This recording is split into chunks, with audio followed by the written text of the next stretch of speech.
আসসালামু আলাইকুম। কাজী রাবাজির পক্ষ থেকে সবাইকে জানিয়ে অসংখ্য ধন্যবাদ। আশা করি সবাই ভালো আছেন। তো আজকে যে বিষয় নিয়ে কথা বলবো সেটা হলো বৃষ্টি। বরিশাল জেলা আগৈলঝাড়া উপজেলায় আজ বৃষ্টি হচ্ছে। গত কয়েকদিন ধরেই বরিশাল জুড়ে থেমে থেমে বৃষ্টি হচ্ছে এবং আজও তার অতিক্রম নয়।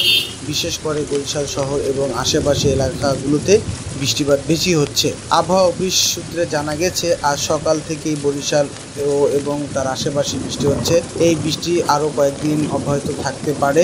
বিশেষ করে মৌসুমি বায়ু সক্রিয় থাকার কারণে ভারী বৃষ্টিপাতের আশঙ্কা রয়েছে। গতকাল বরিশাল ভারী বৃষ্টিপাত হয়েছে এবং আজও অনেক বৃষ্টি হচ্ছে। গত 24 ঘন্টা বরিশালে ৮২.৯ মিটার বৃষ্টিপাত রেকর্ড করা হয়েছে। অন্যদিকে উত্তর পশ্চিম বঙ্গোপসাগরে লঘুচাপের কারণে ভারী বৃষ্টি সতর্কতা জারি করা হয়েছে এবং সমুদ্র বন্দরগুলোতে ৩ নম্বর এবং উপকূলীয় নদী বন্দরগুলোতে ২ নম্বর সতর্কতা সংকেত দেওয়া হয়েছে। আশা করি ভিডিওটা ভালো লাগবে।